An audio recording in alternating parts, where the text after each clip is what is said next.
मुझे किसी ऐसी जगह पे जाना चाहिए जहाँ पे मेरी वर्थ हो, मुझे इस काबिल समझा जाए कि मैं भी बहुत ज़्यादा कंट्रीब्यूट कर सकता हूँ ऑर्गेनाइजेशन की तरफ। लास्ट के कुछ सेमेस्टर्स में एक थॉट प्रोसेस होता है कि आप सोचना शुरू करते हैं कि आगे क्या होगा, आगे आप किस तरह जो है वो सरवाइव करेंगे। क्या ऐसी कोई जॉब हो सकती है कि जो मैं घर बैठ के कर लूँ और वो प्रॉपर जॉब हो?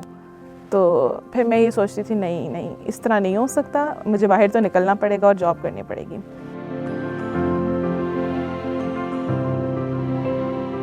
तो मैं अपने आप से ये सवाल करता था कि आधी डिग्री मैंने कंप्लीट कर ली है, आधी रह गई है, अभी आधी भी इसी तरह निकल जाएगी, टाइम का पता नहीं चलेगा। तो अपना पाथ ढूंढ रहा था।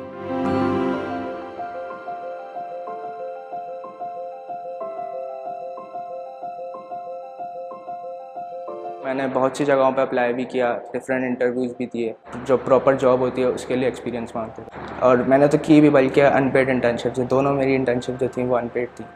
इस तरह की जो वो होती हैं आपकी सिचुएशंस, उसमें ऐसा होता है कि फिर वो आप फाइनेंशियली भी जो है वो ग्रोथ नहीं कर पाते, और फिर उस चीज़ का इफ़ेक्ट होता है आपकी मेंटल हेल्थ पे भी, और आप फिर जो वो डिप्रेस हो जाते हो क्योंकि आप फैमिली की जो एक्सपेक्टेशंस होते हैं उस पर पूरा नहीं उतर पा रहे होते। जाता था, इंटरव्यू देता था, बहुत इंटरव्यू दिए, दिन में 3 दफ़ा भी जो है वो डिफरेंट कंपनीज़ में इंटरव्यू दिए हैं, लेकिन वहाँ से कॉल नहीं आती थी। जहाँ से कॉल आती थी तो वो ये कहते थे कि जो पहले के 6 महीने हैं हम आपको पे नहीं कर सकते। अब तो मैंने एक कंपनी में काम शुरू भी कर दिया और वहाँ पे मैंने 3 महीने काम किया, लेकिन वहाँ पे मतलब कि इतना ज़्यादा मैं एनरोल नहीं हो रहा था चीज़ों में। मतलब कि वो मैं वहाँ पे बहुत क्या काम करता था, मतलब कि कोई फाइल्स वगैरह सीधी कर दी, कुछ फ़ोटो स्टेट्स कर दिए, कोई टाइपिंग कर दी। इसके अलावा मतलब कि कोई नई चीज़, कोई इनोवेटिव चीज़ या किसी चीज़ में मेरा इनपुट, जैसे कि आप कहते हैं कि इनोवेशन लेकर आए किसी प्रोसेस में, वो वाला इनपुट नहीं था। जिस तरह के पाकिस्तान के हालात हैं और जिस तरह की जॉब की अपॉर्चुनिटीज़ हैं, तो इंसान प्रिडिक्ट नहीं कर सकता कि एग्जैक्टली आप कहाँ पर लैंड करोगे। तो मैंने भी लिंक्डइन पे अप्लाई करना स्टार्ट किया। मुझे 3-4 जगह से इंटरव्यू कॉल्स आई और मैं गई वहाँ ऑफिस में, मैंने विज़िट किया। तो हमेशा ऑफिस देखने के बाद मैं बहुत मायूस हो जाती थी। मैं कहती थी नहीं, मैं यहाँ पर काम नहीं करना चाहती। ऑब्वियसली आपने अपने माइंड में एक एनवायरनमेंट तस्वर किया होता है जहाँ पे आपका वर्क प्लेस ऐसा हो, आपके कलीग्स ऐसे हों, तो ज़ाहिर है अगर आपका एनवायरनमेंट अच्छा नहीं होगा तो आप ऑब्वियसली उस तरह काम नहीं कर सकते कभी भी।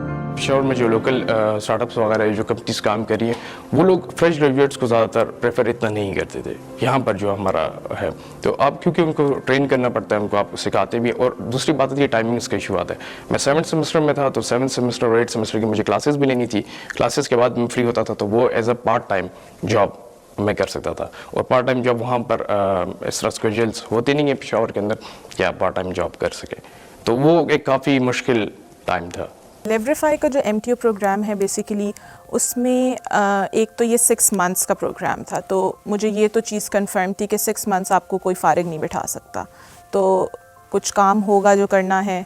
और उसके अलावा जो मेरी फ़र्स्ट ओरिएंटेशन थी MTO प्रोग्राम की, उसमें जिस तरह उन्होंने हमें गाइड किया कि किस तरह हम लोग आपको डिफरेंट डिपार्टमेंट्स में काम करने का मौका मिलेगा, तो मुझे उन्होंने ये भी मतलब क्लियर किया कि बिल्कुल सिमिलर है जो उनकी नॉर्मल जॉब्स हैं, जिस तरह नॉर्मल एग्जेक्टिव्स काम करें उसी तरह ही MTOs हैं। एम साइंसेस में लेवरीफाई ने जब MD प्रोग्राम के इंटरव्यूज़ कंडक्ट किए, तो मैंने वहाँ पर इंटरव्यू उनको दिया। सर जका को मैंने इंटरव्यू दिया था, तो मेरा टाइमिंग्स का काफ़ी इशू आ रहा था। तो लेवरीफाई ने मुझे फ्लेक्सिबल, क्योंकि रिमोट फर्स्ट जॉब थी, उन्होंने मुझे फ्लेक्सिबल टाइमिंग्स मेरे हॉर्स रखे थे।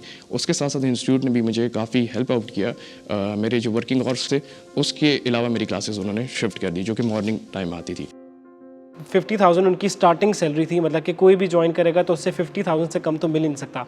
और मुझे लगता है कि एक फ्रेश ग्रेजुएट के लिए एक जो 50,000 अमाउंट है वो बहुत ज़्यादा अट्रैक्टिव है। क्योंकि नॉर्मली जो फ्रेश ग्रेजुएट्स एक्सपेक्ट कर रहे होते हैं वो मैक्सिमम 35 हो जाता है।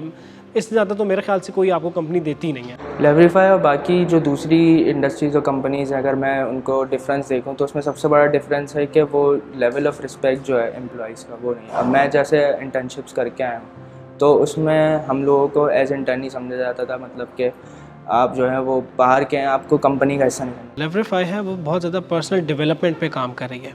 वीकली हमारे पर्सनल डेवलपमेंट सेशंस होते हैं, हमारे ओपन कम्युनिकेशन के ऊपर बहुत ज़्यादा सेशंस होते हैं, बहुत ज़्यादा इस चीज़ को फोकस किया जाता है।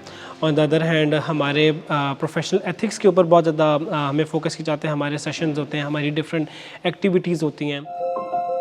जो हमारा जूम रूम है हम उसमें डिस्कस कर रहे होते थे, मैंने अगर किसी से एक भी क्वेश्चन किया तो 10 लोग हाजिर हैं आपको हेल्प करने के लिए। इस कंपनी ने अपने एम्प्लॉयज़ के अंदर ऐसा माइंडसेट उनको ऐसे इनेबल किया है कि वो अब इस चीज़ इतना कम्युनिकेट करते हैं, इतना कोलैबोरेट करते हैं, तो ये चीज़ मुझे बहुत बहुत ज़्यादा इंस्पायर की। और इसके साथ साथ हम लोग जो हमारी कंट्रीब्यूशंस हैं टुवर्ड्स कम्युनिटी, उसमें हम लोग फ्री ऑफ कॉस्ट अमेज़ॉन की जो भी सर्विसेज के ऊपर हैंड्स ऑन प्रैक्टिस सेशंस देते हैं पूरे पाकिस्तान में जितने भी स्टूडेंट्स हों या जो भी लोग उसमें पार्टिसिपेट करना चाहें। लेवरीफाई ने इतना मुझे डेवलप कर दिया है कि अगर एक क्राउड में बहुत से लोग खड़े हैं तो लेवरीफाई के जो एम्प्लॉयज़ होते हैं दे totally stand out from the crowd. जब मेरा MTA प्रोग्राम ख़त्म हुआ, 6 महीने मेरे पूरे हुए, तो मैं उस पे था कि अब मेरा ये सफ़र यहाँ तक ही था लेवरीफाई के साथ, और काफ़ी यादें थी, काफ़ी चीज़ें सीखी। तब मुझे एक और सरप्राइज़ मिला लेवरीफाई की तरफ से कि उन्होंने मुझे परमानेंट जॉब ऑफ़र किया है और वो चाहते हैं कि मैं उनका साथ परमानेंट एज अ पार्ट बनूँ लेवरीफाई फैमिली का। सो मैं काफ़ी खुश था और मैंने वो ऑफ़र जो थी उसी टाइम एक्सेप्ट की और मैं उनके साथ as a business intelligence executive लेवरीफाई में जॉब कर रहा हूँ।